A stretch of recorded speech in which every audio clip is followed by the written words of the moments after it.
So, Michelle, things are getting close for you to be leaving point A and going to point B and a whole bunch of points in between. And I just wanted to ask you, how's it all going? I can see there's absolutely nothing behind Nothing. you right now. Well, it's funny because there's nothing on my walls, and I don't even have my desk right now on a folding table.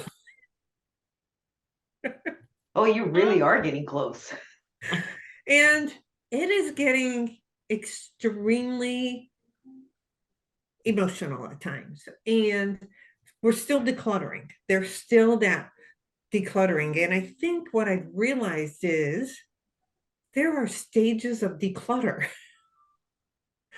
So now I'm at the point of, because I think I've explained this before, we are moving into a home that is furnished. So, I mean, completely furnished. I don't even have to bring a towel. So, I really need to look at everything I pick up and understand one, what am I going to do with it? Two, is there an emotional attachment to this item? And what is it? And three, can I move on from this item? Mhm. So it has been, it's getting now a little teary at times because there are times I've held on to things because of the memory of them. But I realized it was just the memory, not the item. And and I'm not sure if it was you, Tracy G, or you, Tracy.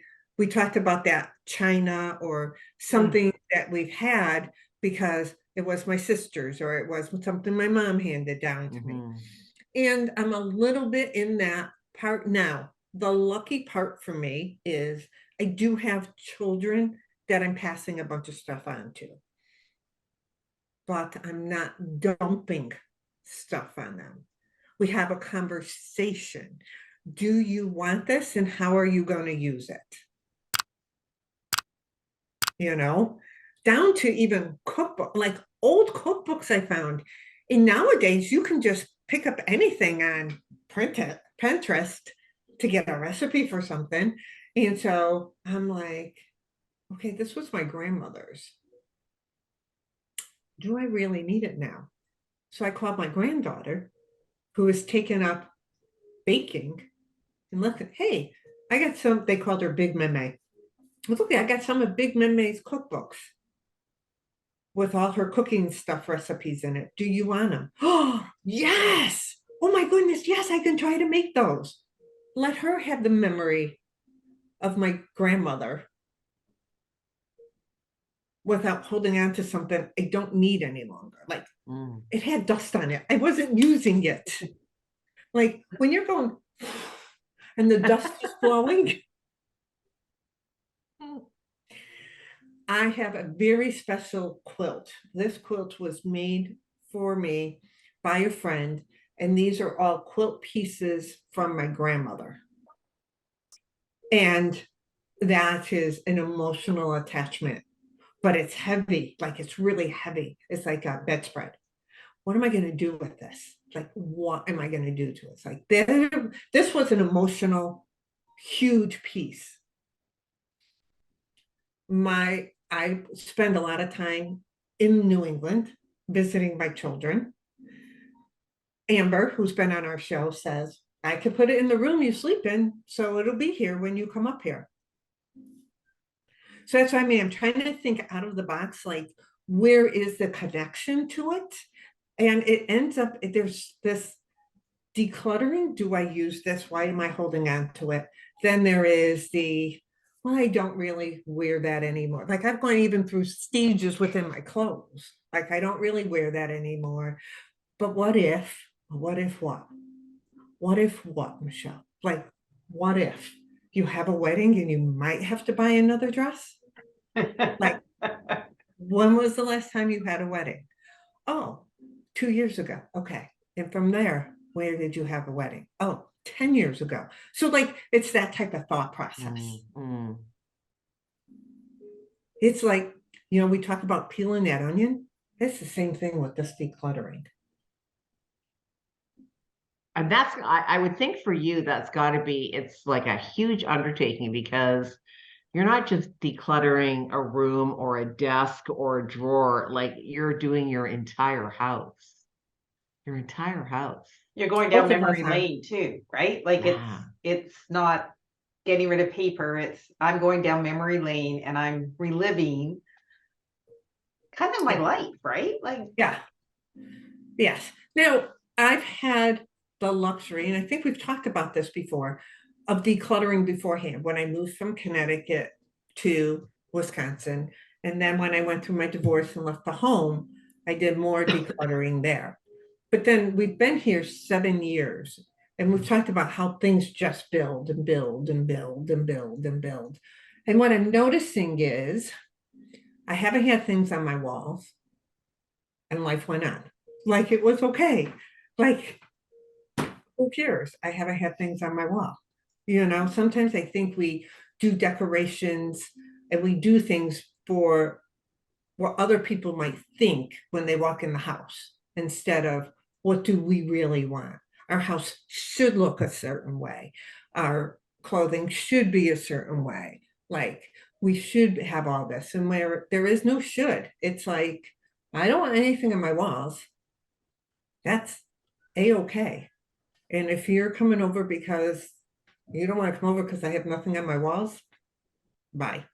Like that's that's the philosophy I'm having. And well, that's why I like when you travel. When you travel, you go into these places and everything is fine with the minimum, right? You don't need all of that crap and you somehow have an amazing time and with way fewer clothes, everything less of. so, but there is there have been some tears.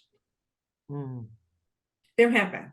And tears because you're saying goodbye to something, tears because it's the end of something, because you're moving somewhere different, like yeah, because of the change, like everything. I feel I don't live in a house, I live in a home. So when I leave that home, I feel like I'm leaving a piece of my heart there. I've always made everywhere I live try to feel like a home, except for a couple places, but I've always made them feel like a home. And leaving them has always been, I always leave a tear there because I know I'm leaving memories there. But part of me is extremely excited because the journey I'm going on, and the blessing that I have. Some of it is I look at my grandmother's quilt and that stuff in it. And sometimes you put things out, even though it was out, you unconsciously keep walking by it. And now I had to hold on to it, hold it, and decide what to do with it. Like you see it, but you don't see it because it's always there. It's kind of like you driving to work or you're driving somewhere and like, how did I get here? Because you're unconsciously thinking of other things. That's what I'm noticing with some of my stuff, that it was always there, but I never noticed either the beauty of it or the value of it until I had to pick it up and do something with it. But I think that's true though for a lot of things, and it's also the truth of not getting rid of something. Like I don't think every time we pass something, like every time that you pass that quilt, did you need to have some kind of emotional connection to your grandmother as you were walking past that quilt? Because that's just not normal, right? We don't operate in those ways. But you know, maybe certain times of the year, her birthday, if there was seasons that were important to her or whatever, those are the times where you would be reconnecting with that quilt and going, oh, grandma, nana, whatever, this is, and having those memories, right? And I wasn't doing that because there was so much stuff. Okay. So but don't you think just subconsciously with the blanket being there, like you just, like you said, you create a home that you don't have to acknowledge it, but it is there. And it's just another Mhm. piece that creates that feeling of home. True. That's all true. And then what I'm challenging myself with is what I bring in to make it feel like a home, to make sure I'm just not filling it with stuff to feel like a home, that Mhm. it's items that are extremely important. Like I have another quilt from her. I'm looking at it right now that was in a hope chest, a cedar chest, and that's where I wanted it because it's and it was my oldest son's crib blanket Mm. that she hand quilted. Well, it's only so much, and I'm like, okay, no one's having babies around me. Like, what am I going to do with this? And it just came to me. It's going down to Florida. It's going in my office because with air conditioning and everything, how many times do we throw a blanket on our lap? Mhm. Oh, okay. Now I'm going to use it. Like I had a smile on my face. Oh, I'm going to use this. It's a crib blanket. Well, it doesn't have to be a crib blanket. Every time I look down on it, there's my grandmother. There's the birth of my oldest son. Like there's the birth of my youngest son. Like right on my lap. Does anyone even remember what a hope chest is? So it was like, Well, what's a hope chest? it's a cedar chest that's at the end of our bed. It's just like, wow, like, Yeah. So yeah. So that's what I mean. So I think what I've learned by it is use the stuff you want to use. Don't save everything for good. Like I've Mhm. found dishes that I hadn't used that I thought, well, I'll just use these when it came to company. Well, I ended up selling them because I never used them. And I don't need them now because of where we're moving. But like that's the type of thing. It made me realize all kinds of stuff like that. How does that play into your emotional state moving into a place that is completely furnished and it's not your stuff? mm, Um,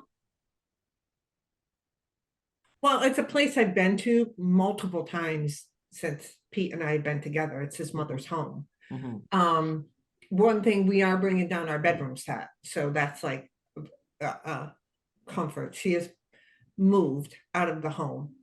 Um,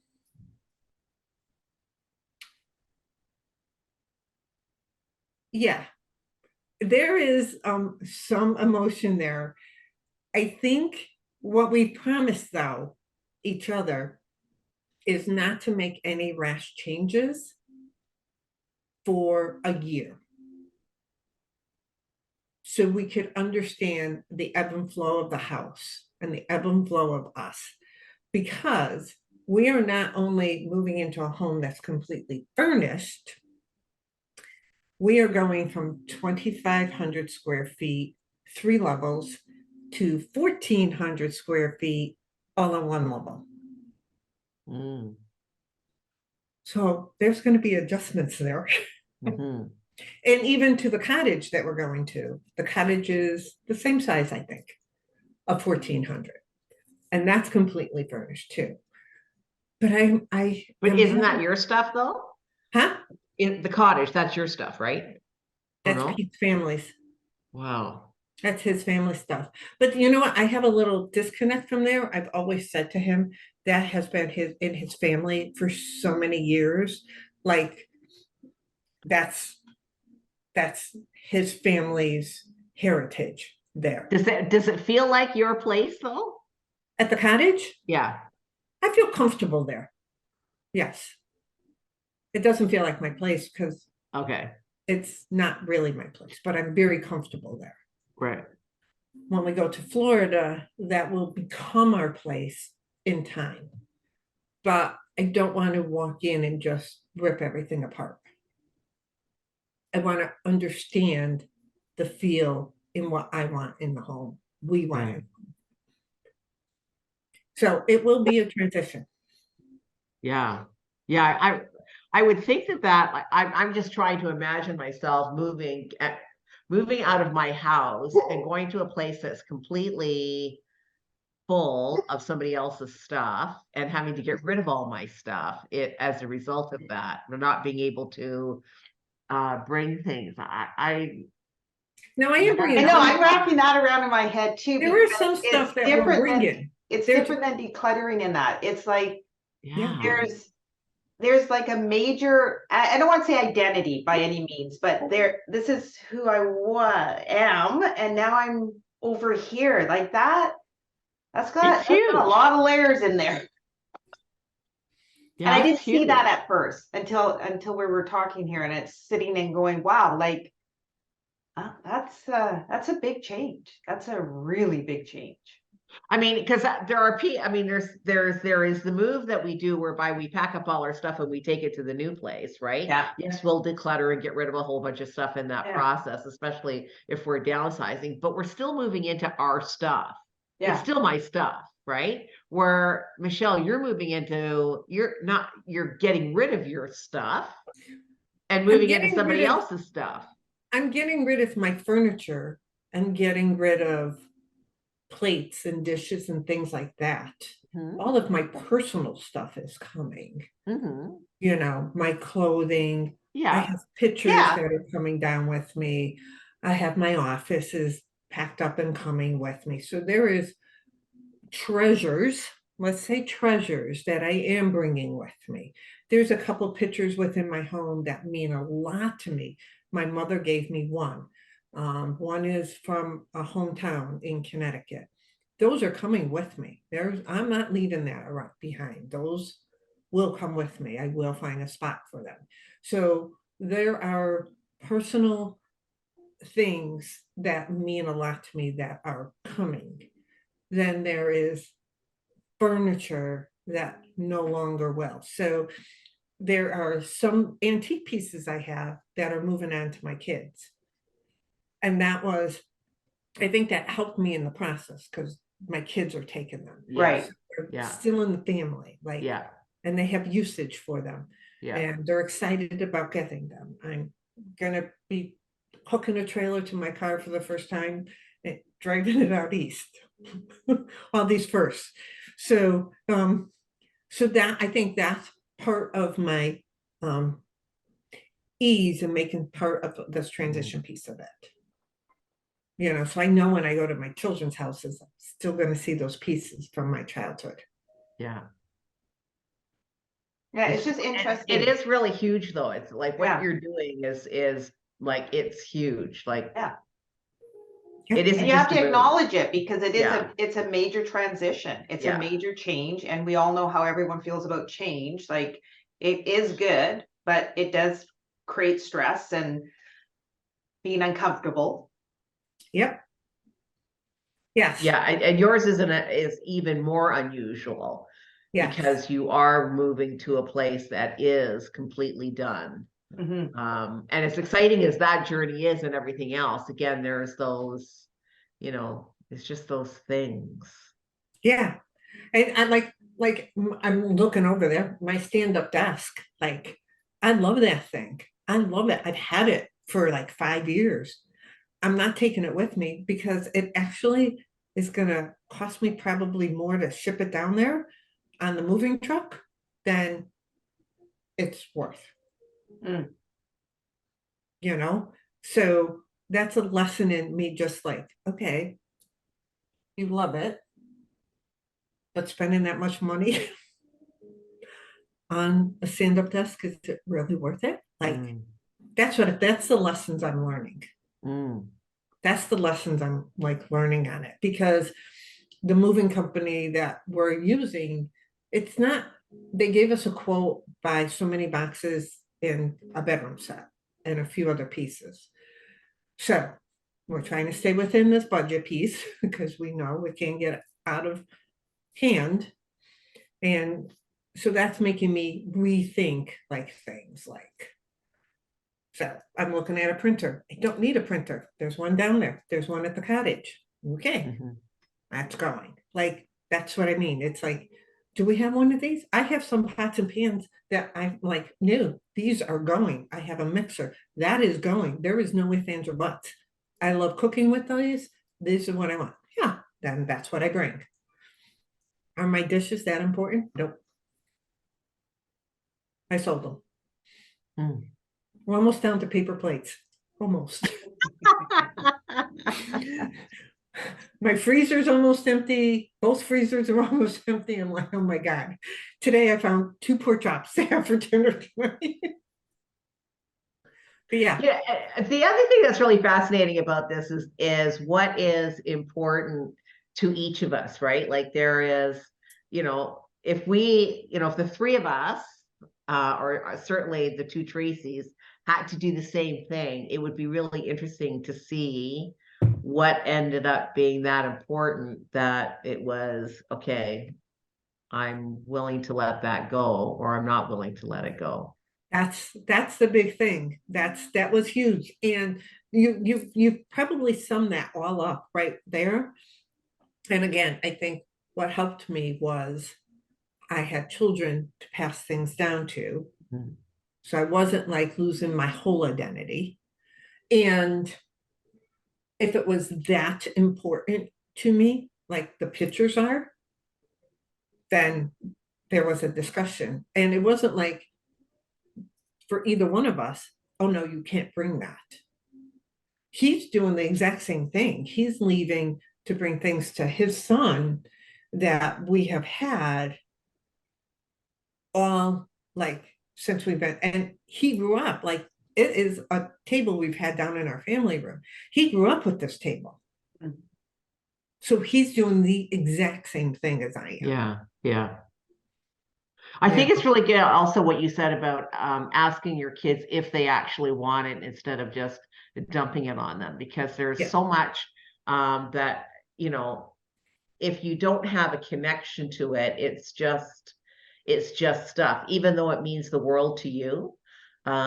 It's if there's no connection because your kids have either never met the grandparents, they passed before the kids were around, or whatever, it isn't going to hold the same sentimental value to them as it obviously does to us as the people, Mm-hmm. because we are the ones that actually have those memories. They don't. Mm-hmm. So I think that's an important thing to ask. It's so funny because my sister, um, she lives out in Alberta, and she said to her oldest son, who also lives out there, she said, "So, like, is there anything in the house that you want? Like, if I was to like get rid of it, or I was to croak right now, like, is there anything out of the house that you want?" And he said, "Yeah, Ma, you know what I want?" And she said, "What?" And she was expecting something like, something good. And he said, "I want the water cooler. That's what I want, the water cooler." Yeah. Yeah. We think these things and it's nothing like that, Mhm. you know? No. And I mean, you know what? And it's also interesting to ask, I think, to ask your kids, if we have the privilege to do this at different stages of your life, because what is important to them now at the age that they are at now, they would think, okay, yeah, you know what? Like, I know you've always sat at this desk. It's been a part of our lives forever. So yeah, the desk is important, but 10 years from now, it might not be important at all. Right.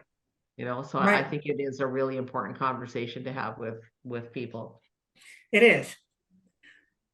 So what are you guys holding on to that you probably can let go of? Like, I think you should, I think that's a good exercise, not to say, but when you're in a room, think of like, if it's overwhelming, think about, okay, I'm moving somewhere that's completely furnished and I had to get rid of something. What what is taking up space here that doesn't bring me joy, value, like I think it's a good exercise overall to do. Yeah.